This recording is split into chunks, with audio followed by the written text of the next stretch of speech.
Receive, recede, proceed, perceive, received, proceed, persist, persevere, persuade. If you know these 9 similarly sounding words, your English vocabulary is very good.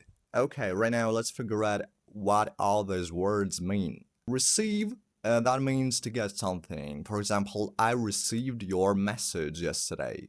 Alright, the word recede. The word recede means to go back, reduce in size, or to shrink, for example, and this word can be used in multiple contexts. My dad has a receding hairline. The tide always recedes before coming back.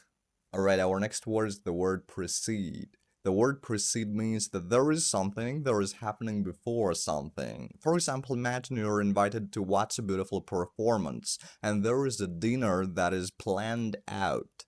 So this dinner is coming before the performance, and we can say the dinner will precede performance.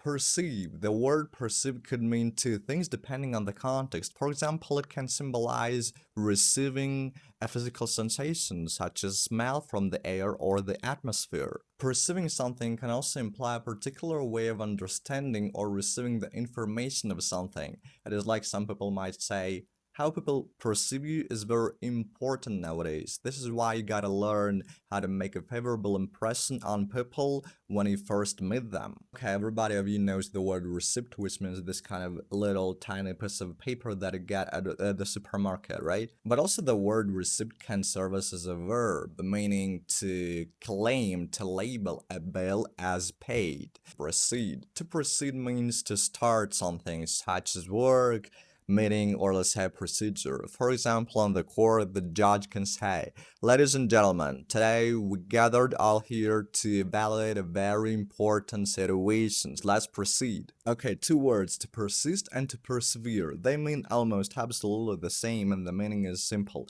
To keep going and put in effort even despite difficulties or obstacles on your way. The only difference is probably that the word persevere is used in harder and more intense context where persistence requires more effort or more mental capacity, let's say. When it gets tough and hard, you just keep going. To persuade. To persuade somebody means to affect or influence somebody in a certain way. It is like I'm talking to somebody and giving him or her some ideas or some thoughts that are gonna make this person think or act in a certain way.